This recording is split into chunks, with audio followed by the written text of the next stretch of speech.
now. The Dave Rickards Podcast.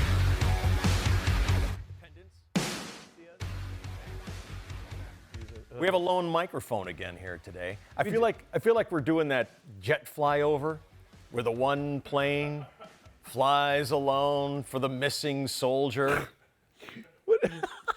Our beloved Shauna is not here today.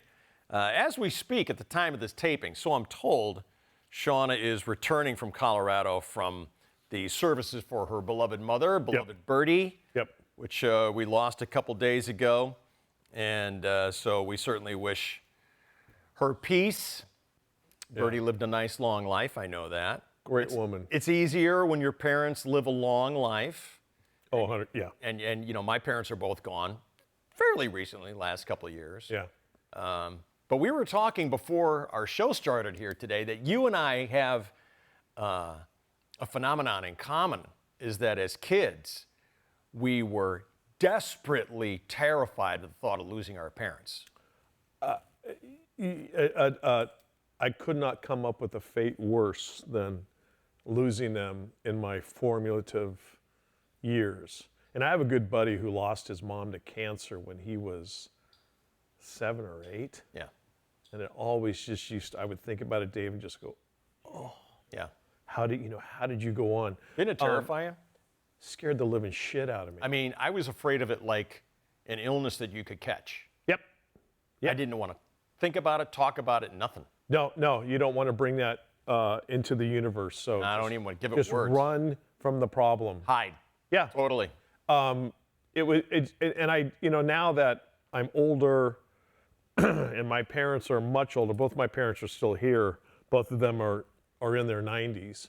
And my mom always used to say, she goes, honey, I'm not afraid of dying. And I don't want you to be afraid of me dying. Was she smoking when she said that? I ain't afraid. Bring it. Copper. What'd she say? Did she have a rod in her hand? Drink. I'm afraid to die, Copper. Drinking vodka out of a beer mug. Listen to me. No, she, and I would say, okay, I won't be afraid. And it would just worse. I mean, take it to the next degree. But I just, almost to the point where it was debilitating. She went out one Saturday afternoon, random, I don't know, shopping or whatever. And she said, I'll be home around 2 or so. And she didn't come home till 4. And Dave, I was a sobbing, broken mess because I thought it happened. Yeah. She left and she's not coming back. Not she's running away from us, but she died or she got in a car accident or something like that. Yeah. So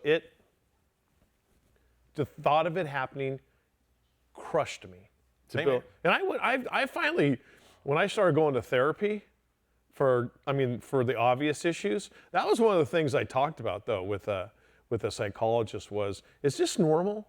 Because it really, really is debilitating and I dwell on it way too much. How was therapy for you? It was great. Yeah? It was great, yeah. Did you have the same kind of like awakening or epiphany that I did, that it's not like what you see on TV, it's not like how you see in the movies? Yeah. I mean, a lot of it for me was not fun. Uh-huh. Like, I'd walk out of there feeling worse. That's not good. There's a reason that there's a bar right next to most psychologists' office or psychiatrists.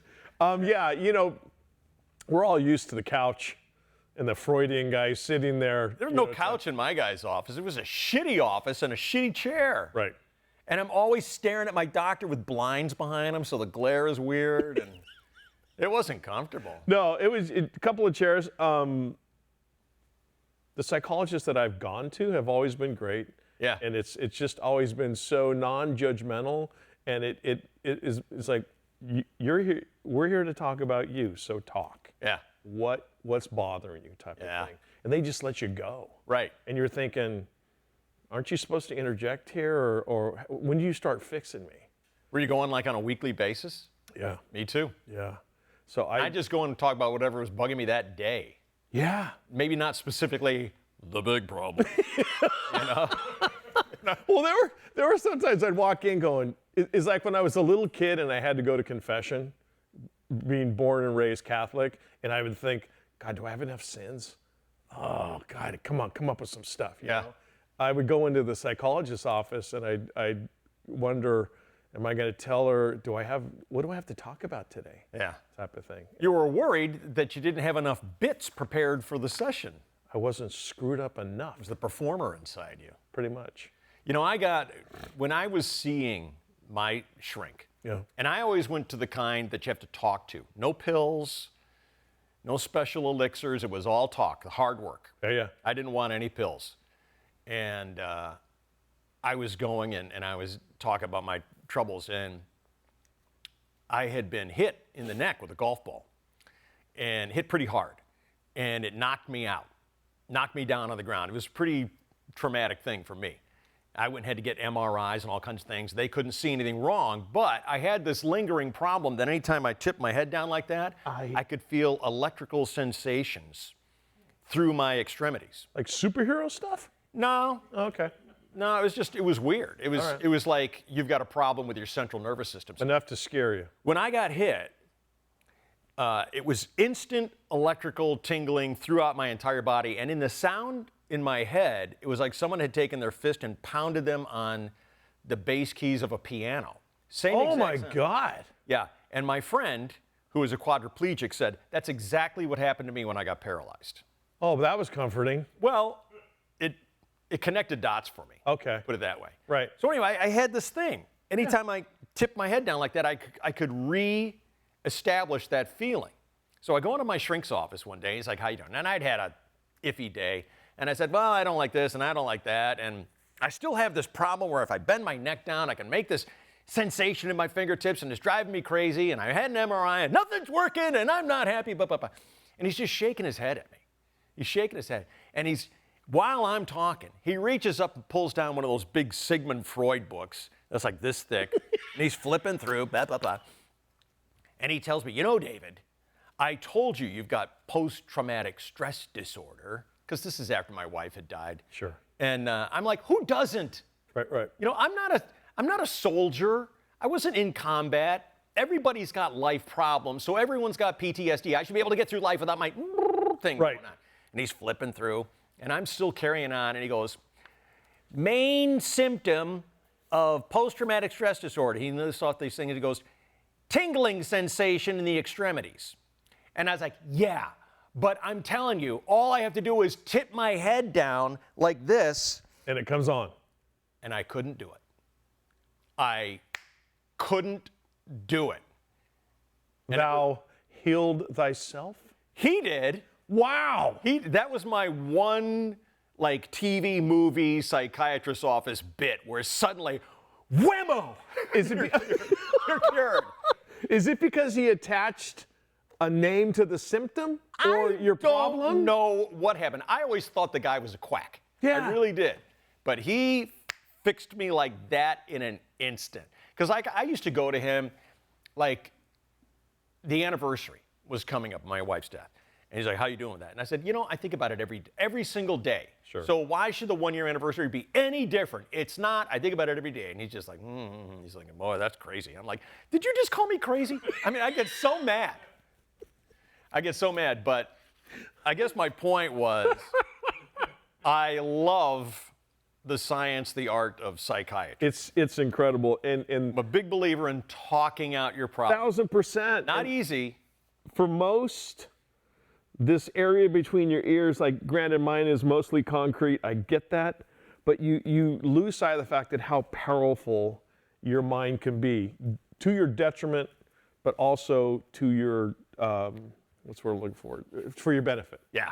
It is crazy how self-talk and breathing and stopping and taking a step back before you take a couple steps forward help. And that's what therapy did for me. And you know, for people who are watching this or are considering it, I would absolutely encourage you to go.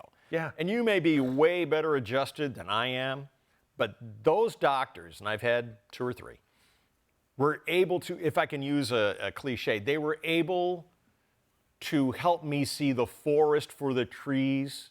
Yep. Yeah.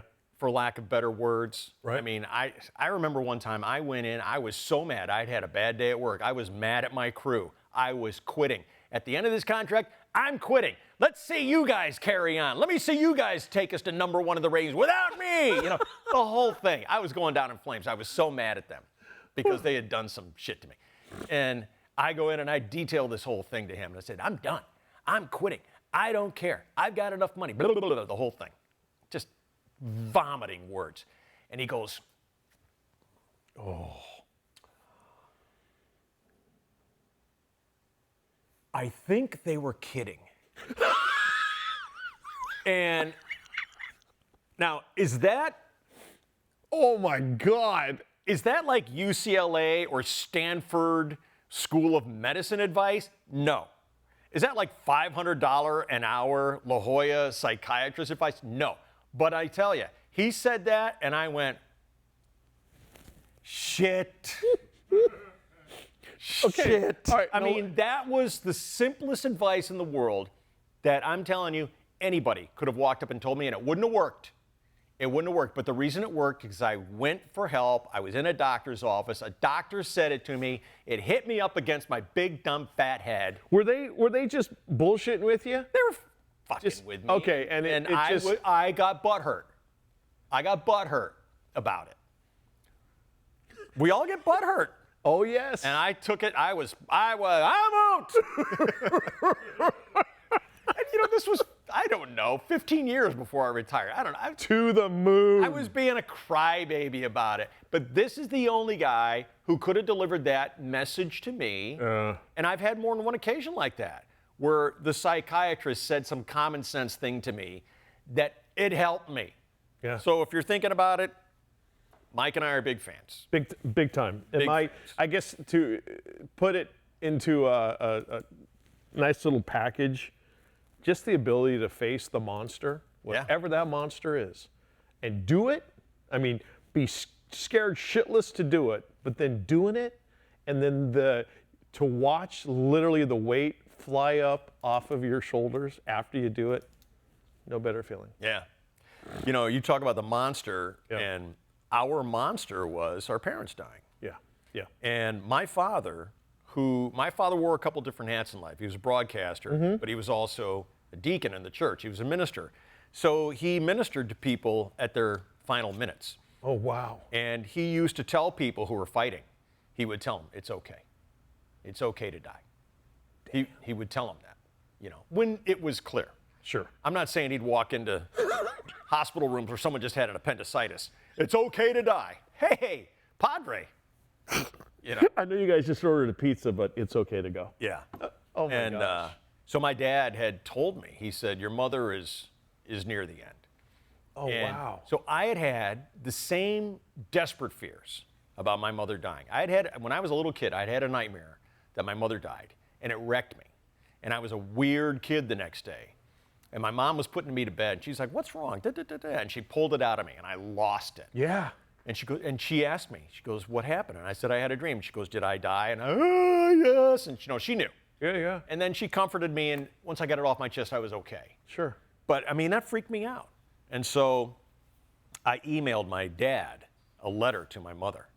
Oh. And I told her, I said, I know you remember this, but I'm okay with it now.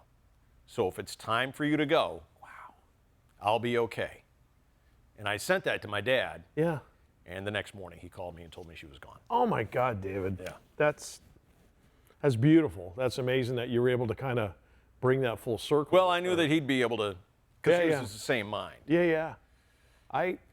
Now being the age I am, I kid my parents all the time. They're both in their 90s. And I said, listen, as soon as you guys are, really on the downside, you're in the home, I'm going to snake a food tube into your throat.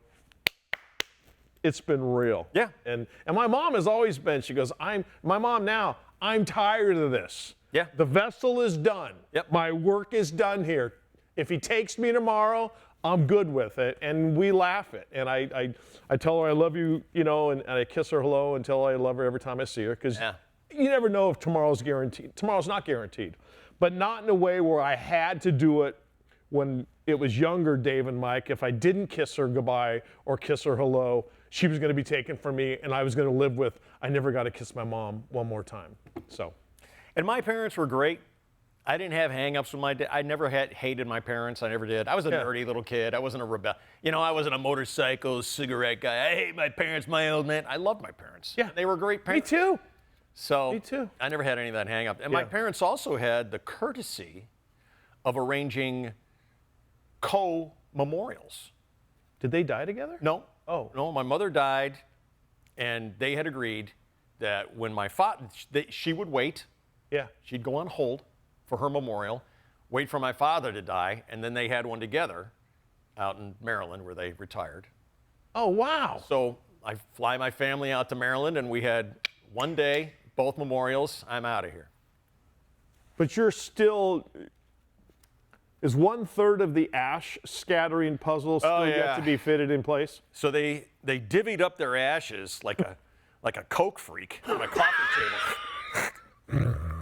They gave 1/3 to my brother, put in the Atlantic, which is where they retired. Okay. They gave 1/3 to my sister in Chicago, Right. put in Lake Michigan, Okay. where they sailed in midlife. Okay. And they gave 1/3 to me to take here to the Pacific because they loved going out to Hawaii.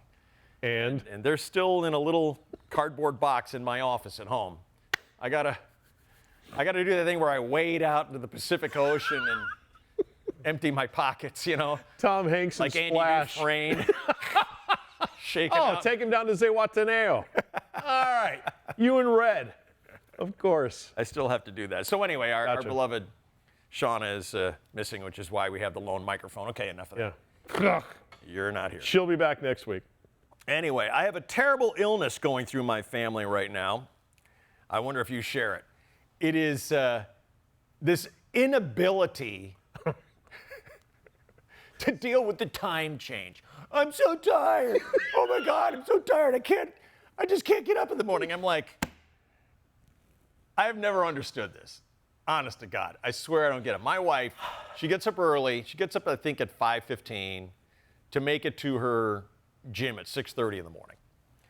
She's coming home from the gym this morning. I'm on my way here to loft100studios.com to do the Dave Rickards podcast. And she goes, I had such a hard time waking up. I'm like, don't give me this time change. Sad. Seasonal affectation disorder. Oh, my God. It has a name? Oh, yeah. Oh, come on. Oh, what doesn't? For this crybaby world that we live in? We used to just call it being a pussy. Well, you did notice they called it sad. Yes. And she's having and she says, I thought it was just me, and I talked to my girlfriends at the gym, and they're like, oh, no, me too. I'm like, 1 hour? 1 hour? Yeah, you tell me if I fly you to Denver, you're going to be in a struggle? You won't. I know you won't. No. I know if I took you skiing this winter to Colorado, let's go to Vail, baby. Yep. You wouldn't be going down the hills going, I can't make it. It's all here.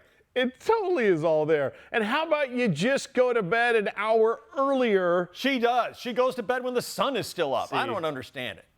No, I'd be lying if I say I wasn't affected by it that Sunday morning, because I will always wake. I am up religiously between 4:30 and 4:45 every day. I too head to the gym at 6:30, but I get a bunch of other shit done beforehand, and then I take off. That Sunday, there's always that, okay, my body is saying it's this, but it really is this. Yeah. And there's that kind of 20 minutes of, it's daylight savings time. We're going to have much more sunlight towards the end of the day, which is great for barbecues and all that great shit. Yeah. But no, no.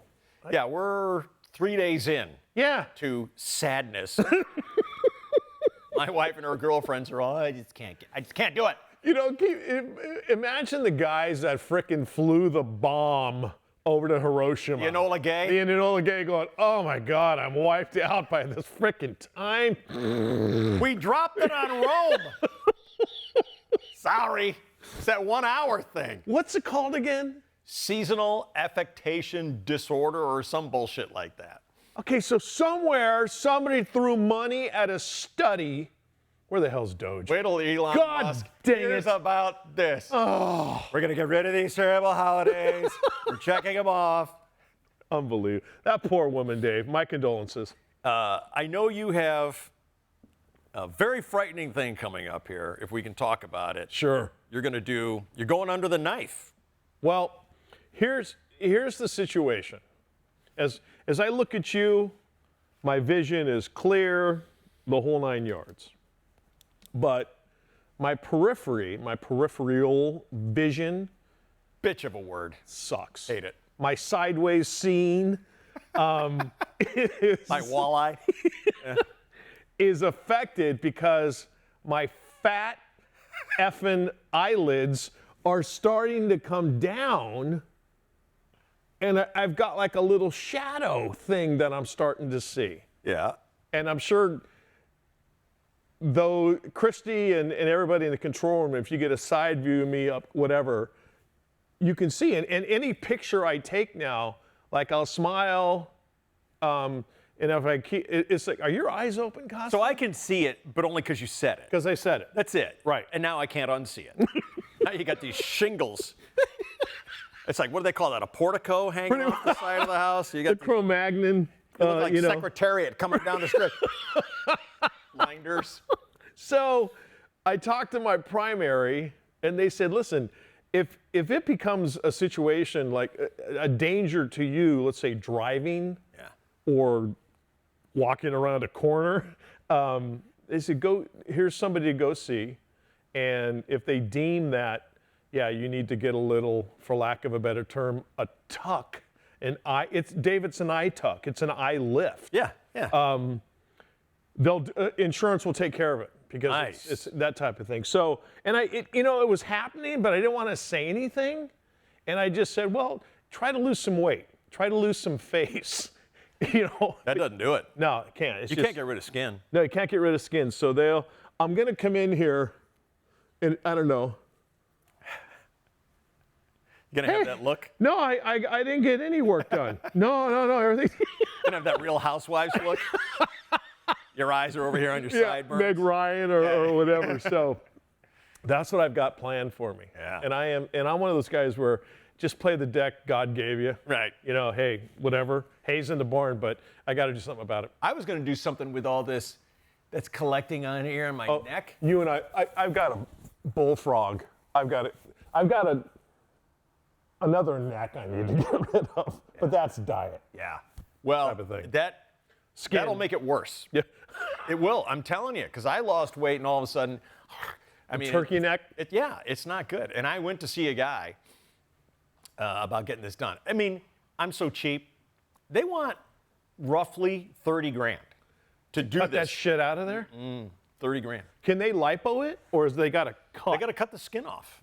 That's it. That's all it's going to do it. And at some point, nothing really looks older than an old guy trying not to look old. Oh my! You might as well dye the hair rust. Well, that's the thing. Dyeing your hair red, that Yeah, weird yeah. red that you see on the bad TV stations. It's like, oh, they all use the same bottle of, Loving Clairol. It's so pathetic. It is. Just It age. is, yeah. Because I was going to do it for my daughter's wedding. I didn't like the way it was looking in pictures. Right. And I thought, I'm going to get cleaner for my daughter's wedding. Some pictures Okay. being taken. And then I was just 30. Oh, yeah. And then, I don't know how long that even lasts. That's it. Well, the problem I got to get over my vanity, put it that way. the problem most people have with plastic surgery is like, hey, they took out 85 pounds of fat out of my gut.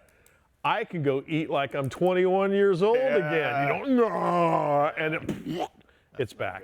Well, they told you though that these Flaps. the blinders that you're getting there Yeah. are going to affect your side vision, Correct. which is crazy because do this now. Put your finger on your nose. Can you see your finger? Yeah. See it? Yeah. Yeah. How come you can't see your nose?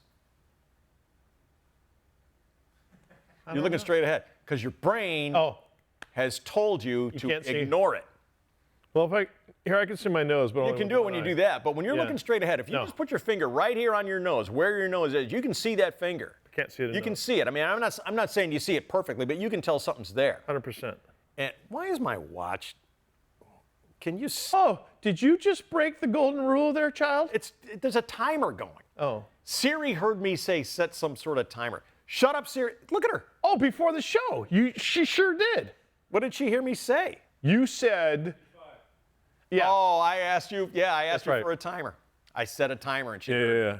Sorry, my bad. Anyway, your brain tells you to ignore your nose. So if you live with your Secretariat blinders long enough. It's just like, what the hell? But I would get the plastic surgery done with insurance and have them take a little. Get rid of those. Man boobs, get those out of here. Listen, if I can get a job as good enough as like Sylvester Stallone, I figure, all right, that money's worth it. I agree. Have you seen that face? Good God. You don't want to look like that. You don't want to look like you had something done. But guess what? You're gonna. Oh, totally. No, I know people are going to give me the, hey, what's up, Mike? And they're not going to say anything, but they're going to go right home and go, holy Christ. Yeah. Costa got a freaking eye job. We'll tell you right here, right to your face. Thank you. I'll tell you what an idiot I am. I had seen Brad Pitt looking like his age. Okay? Because Brad Pitt is 60, 61 years old. Yeah. And he's starting to look like his age. But then he was looking better, and he released this line of serums and stuff. And so I said to my wife, at Christmas time, I want that little bottle of stuff that Brad Pitt is pushing because he looks better.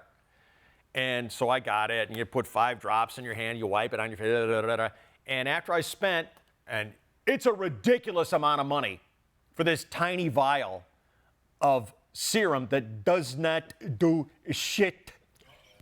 2 minutes after I bought that, I saw the stories. Brad Pitt has had the most amazing facelift in the history of cosmetic surgery. And it's like, of course he has. Fucking liar. Oh my God, snake oil. Fucking liar. That sucks. He does look good, but. Looks great. Yeah. But you know, when it's only a drop in the bucket to those people to get their face reshifted, who cares? Have you seen that Angel Reese is in the news this week? Have you? Yes. Do you know what it's all about? I mean, what else could Angel Reese be talking about? Well, there's 2 stories with Ms. Reese. Yeah. Angel Reese is truly a star. She's an awesome basketball player. In the I don't know about that. WNBA. The WNBA. I'll tell you what, let's start by looking Okay. at one of Angel Reese's highlight reels. Because I got to tell you, when you Google Angel Reese, there are more low-light reels than there are highlight reels. Yeah. But let's watch Angel Reese on a day at work here. Okay. Mabry comes up with the board. Long pass, perfect to Reese. She was unable to get it in. They play some beautiful basketball again. Perfect pass. Stewart today. Chicago's in his 7th straight shot. That's off all screens, so she's not getting any easy look. Reese. Short plus. Allen just blew by Burke, but couldn't get the floater to go. Angel Reese. Reese spinning. I can do that. And as the shot clock expires, the Okay, ball goes Christy, out of thank you, bounds, dear. and it belongs to New York. Thank you, Christy. We can, I can play like that. Yeah. You know, I can play softball. I can play hockey. Yeah. I cannot play basketball. I can't. That is one sport that is just like, I'm good enough to play at a picnic. I really am. Sure. Pick me in the middle of the field, I'll be fine. Yeah. Basketball, don't choose me, because that's how I play. Yeah. Angel Reese is back in the public arguing about her salary in the WNBA. Now, I don't know if you know this, but many of the top players in the NBA make $60 million a year and more. Oh, yeah. That's quite a bit. That equates to $750,000 a game. Angel's making $75,000 a game. For that. I'm sorry, $75,000 a year. Okay. Okay, these guys are making 10 times more per game. Right. I see no sympathy in your eyes. Is it that thing? Is it your eyelid thing? What's going on here? There's no sympathy whatsoever. Here you go. Still no sympathy. I mean, she is complaining that they make no money, all right? And they don't.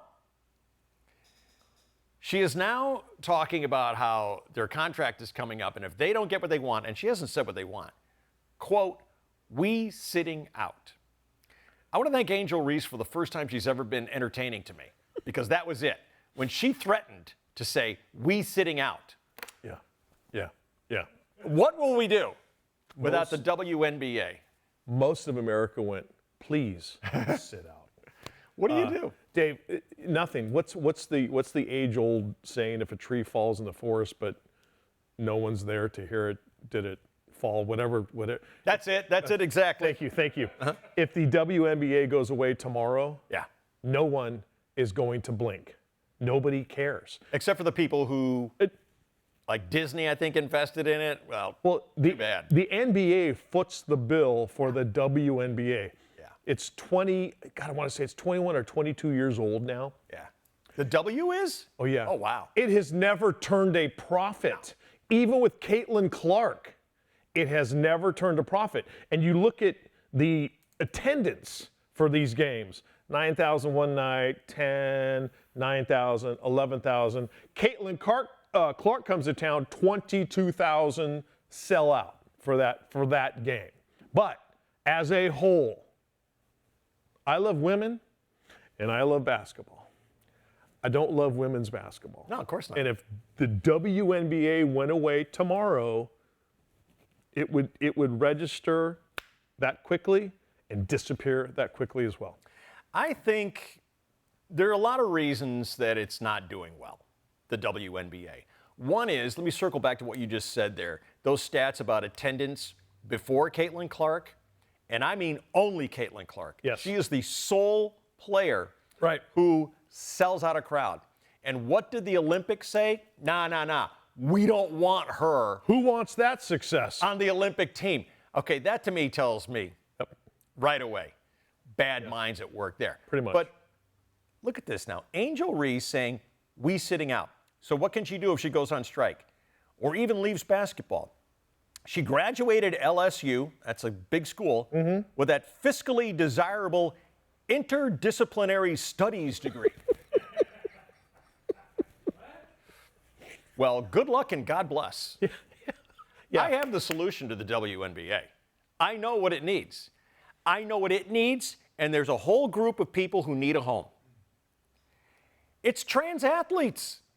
Oh. The women, like Riley Gaines and all these boxers and swimmers, they don't want men who have transed to women in their sports. Watch Riley Gaines for 5 minutes. She makes a very compelling argument. But I'm telling the WNBA needs men who have transitioned to women to be on their sport. There you go. Then you'll start seeing some There shots you going into go. the three-point line. Exactly. And I love what argument that sets up for people who believe that a guy is a woman just because the guy said, hey, I'm a woman now. Right.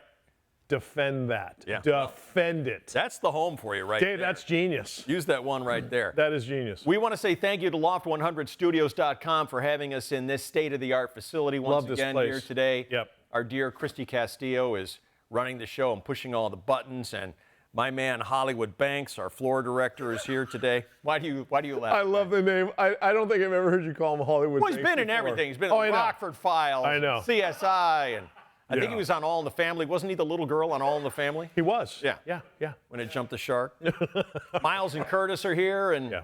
of course, overseeing the whole event is Jared. Is it Goldman? Gold shorts. Coleman? Goldman? Coleman. Yeah.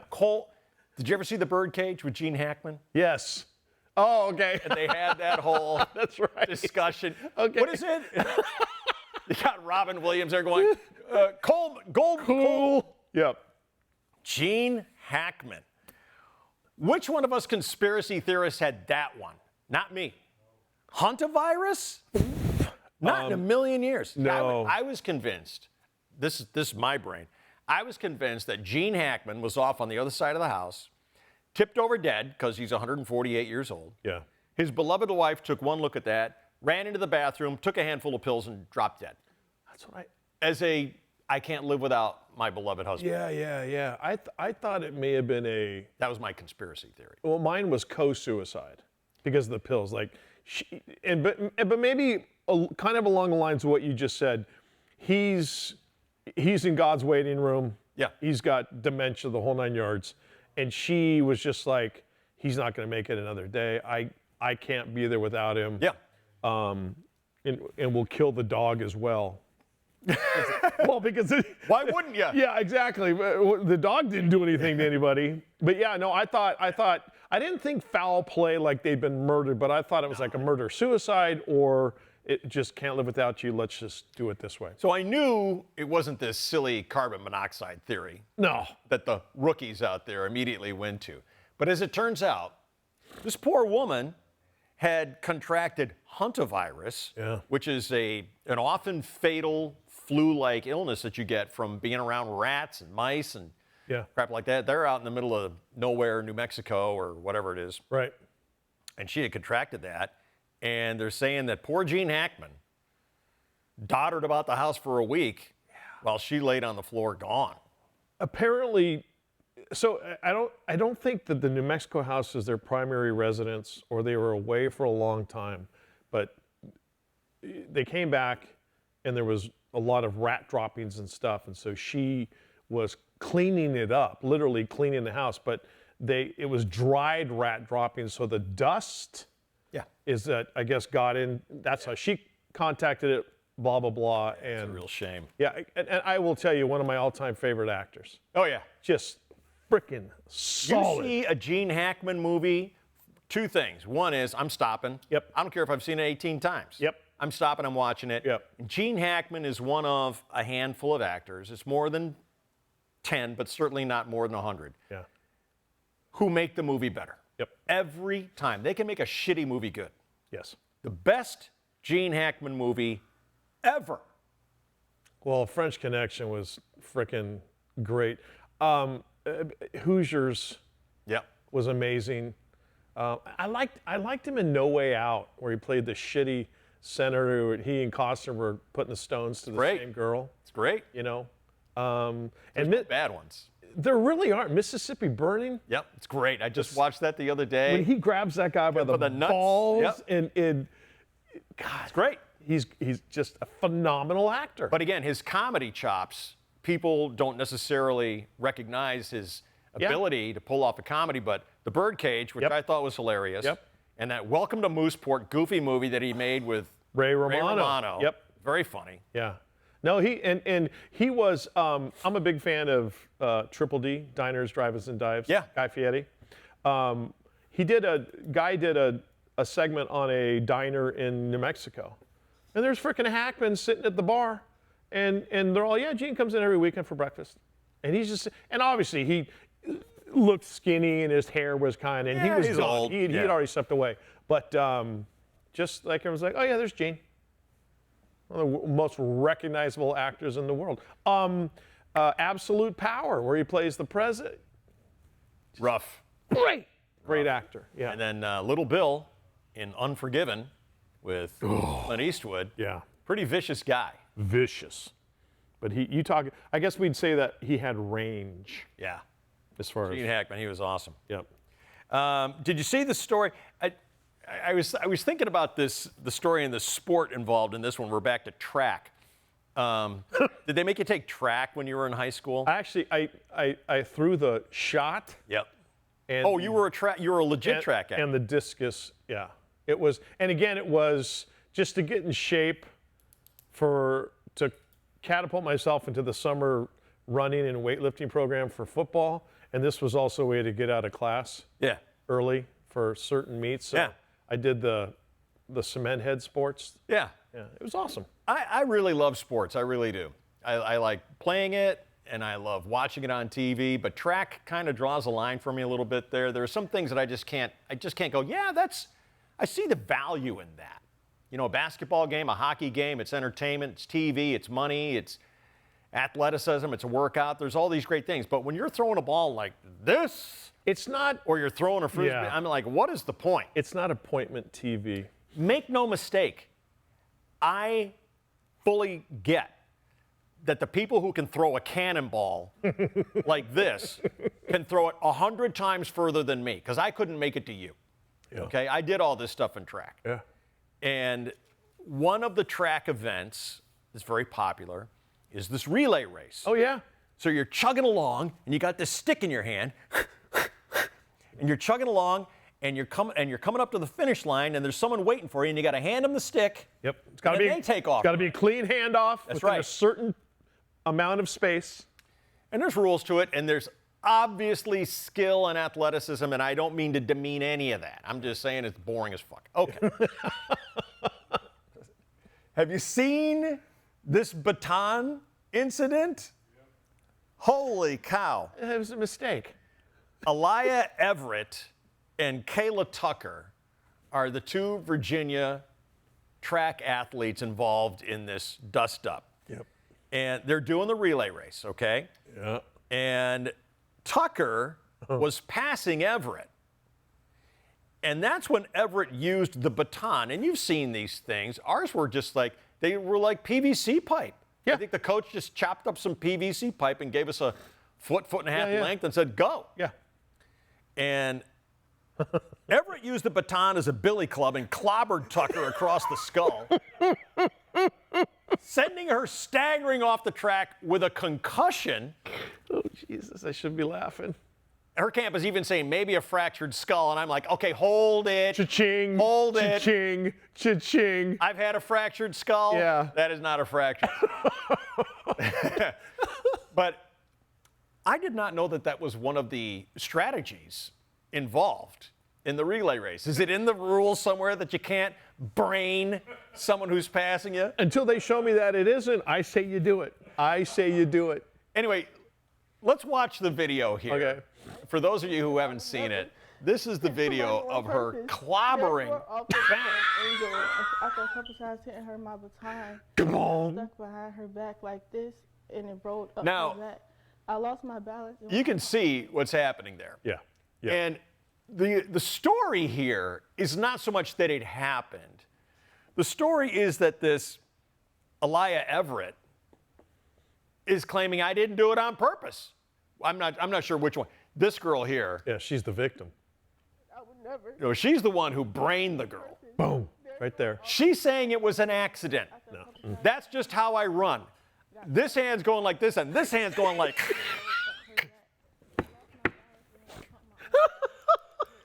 Is there anybody beside this girl's parents who believe that nonsense? No, and the and she. Yeah, sorry. And then Dave, you can almost see her after she does the first El Kabong right here, and then she'll bring her hand up and like kind of run with I'm it. going to like, give you another one. Yeah, and no, nobody does. She's 110% guilty of doing this, and it's because that girl. Now, I don't know if they had beef going back. Little, East Coast, West Coast thing going on. I don't know, but she starts passing her, and it's like, oh no, you don't. Wham! Right on the noggin. I have had my emotions rise up in the middle of sports. Oh yeah. I remember one time, because we used to skate where I grew up in Illinois. We used to skate on the river. Oh. And I was the littlest one because I was the last one to hit I didn't hit puberty until I think my senior year in college, something like that. It was late. And everyone was bigger than me. And so it wasn't hard for them to get the puck away from me. And I slashed Gary Granke across the shins. Gary. And oh man, he wanted to kill me. Double G. He wanted to kill me. He was my friend. Oh. He was my friend, and I slashed him on the shins. And none of us wore pads or helmet or anything. You're playing pond hockey. We're playing in jackets. Yeah. Right. And Ooh. so he had no protection. Oh.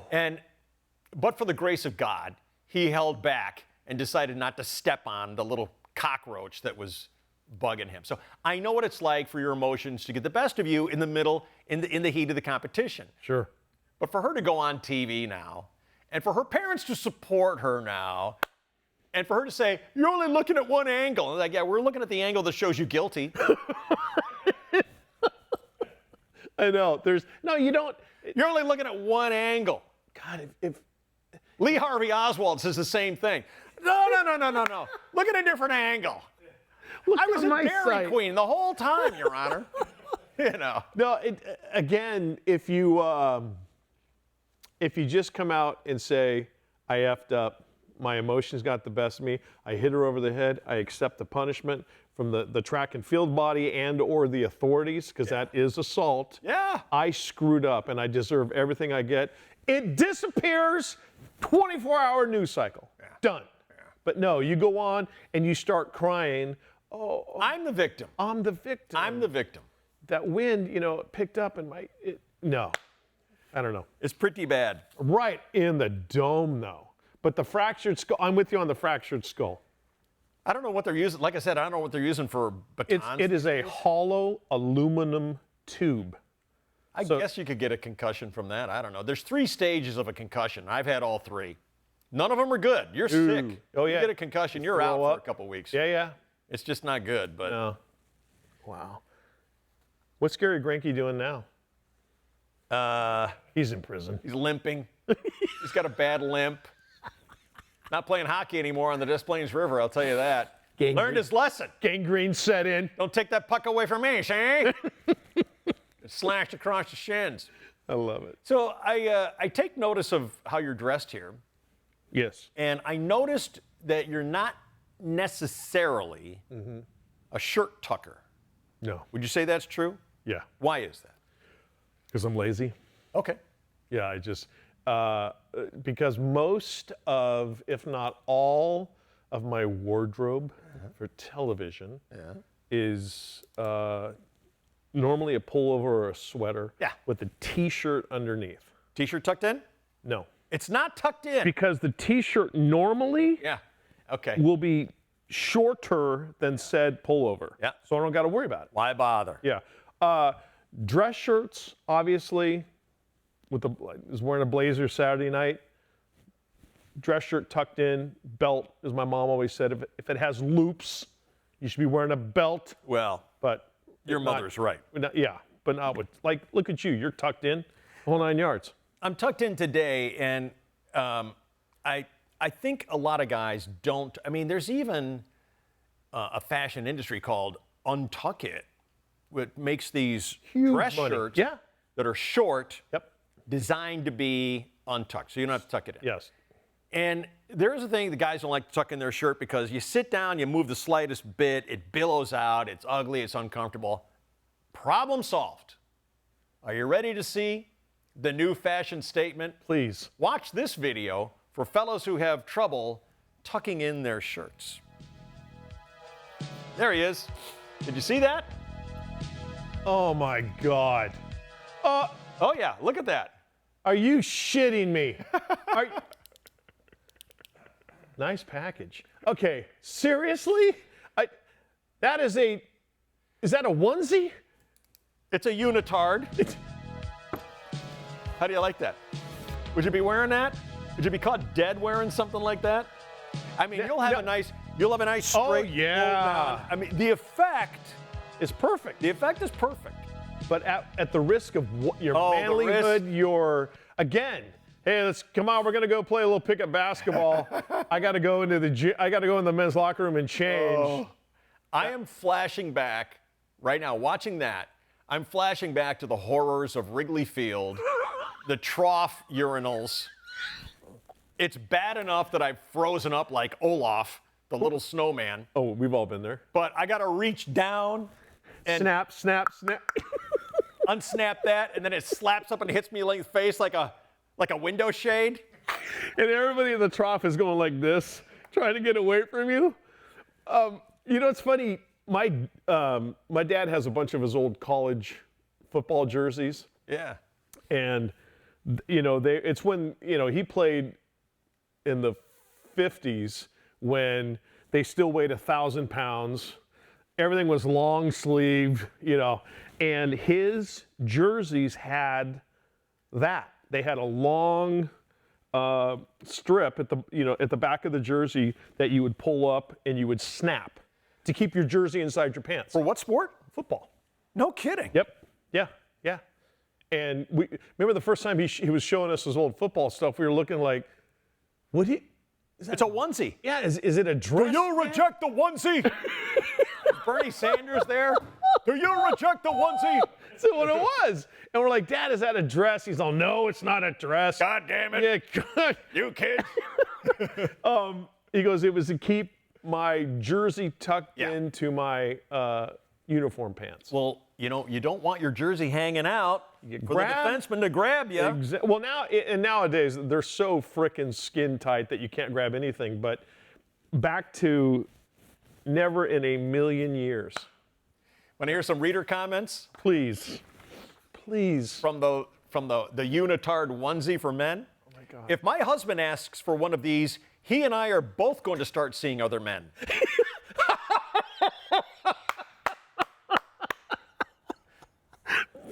didn't. God, imagine my husband getting hit by a car, the paramedics come to rescue him, and finding him in this thing. I would have no option but to pretend I don't know him. 100%. Yeah. You're on your own. I always wanted a shirt that I could have shit stains in.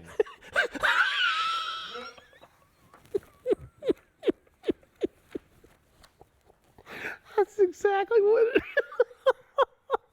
It's pretty tight down there. Here, okay, it does beg the question. Nature's calling. You're turtling. You got to go. Do you just, I mean. I want you to think of yourself getting ready in the morning. You've pulled that over your head. Yeah. And now you got to do that deep squat and reach down and pull those things up and snap them together. These are for men who say, hey, just pull it to the side. God. But you're basically saying I'm locked in for the day. Because if you got to go poop, you're obviously you're locking it, but then you're sitting. You also run the risk of sitting down and sitting on it and having it dip in the water. You got to kind of pull it up or like go like this and pull up so it comes up your back so you're not. Well, clearly you're not in the camp, and this is a whole nother discussion, nother being a real word. People who go into the bathroom and strip naked. Oh, the Costanza. To do your duty. No. Have you seen this, though? Oh, yeah.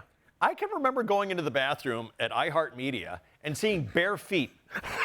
And I'm like, oh, that's unusual. Someone's walking around in bare feet. No. Then you look and I see a whole pile of clothes, including shoes and socks and shirt.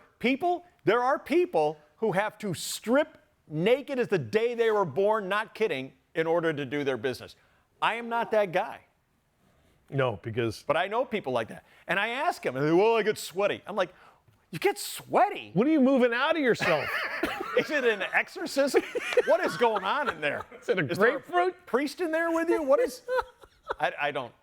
There was a couple times at iHeart, the radio station Dave and I used to work at together, and Shauna as well, where I knew somebody was coming in after me, or they were probably about 15 or 20 seconds behind me. So I would go to the urinal and just drop my pants all the way to the floor. So it was my bare ass, and I would just be sitting there, and they'd come walking in, and I would just hear this, oh.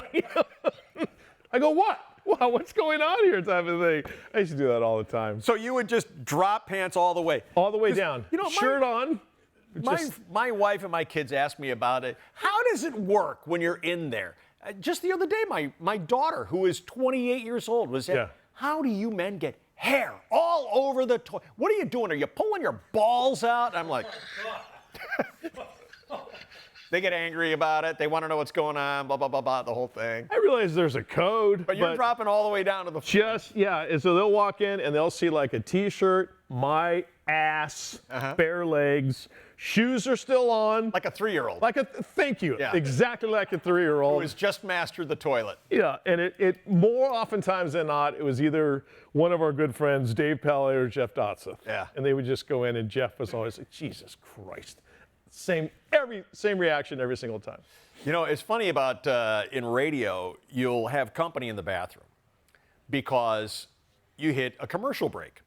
And there's 5 or 6 performers on the show at the same time. It's like, hey, we got 3 minutes to run to the bathroom real quick. So you generally don't get to use the bathroom in private. Never. And my co-host, Chainsaw, who you're familiar with. Of him. One of his favorite things was to go into the stall, even if he was just doing a quick job. Yep. He'd go into the stall, and he would regularly howl. Like a fellow who's having a real hard exit. Oh!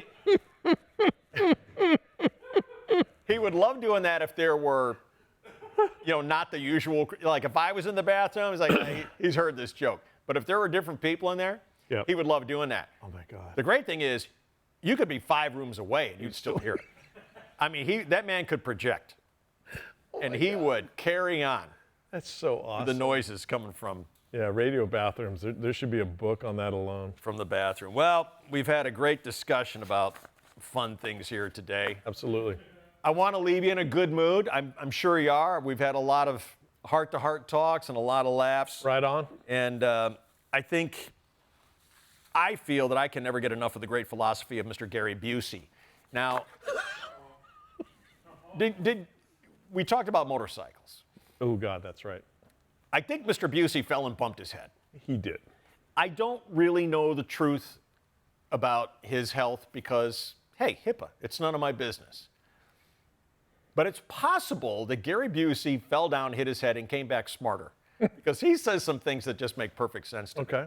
And I'm going to leave you with this feel-good video, and we'll see you next time. Have a great week. So long from the Dave Rickards Podcast. I got some information for you. If you haven't looked at the bottom of your foot for a long time, try to draw it perfectly and see what your memory brings you. Yay! That's what he's posting it. Could you draw the bottom of your foot? Come on. Yeah, I guess I could. And I think we should finish all our conversations with, hey!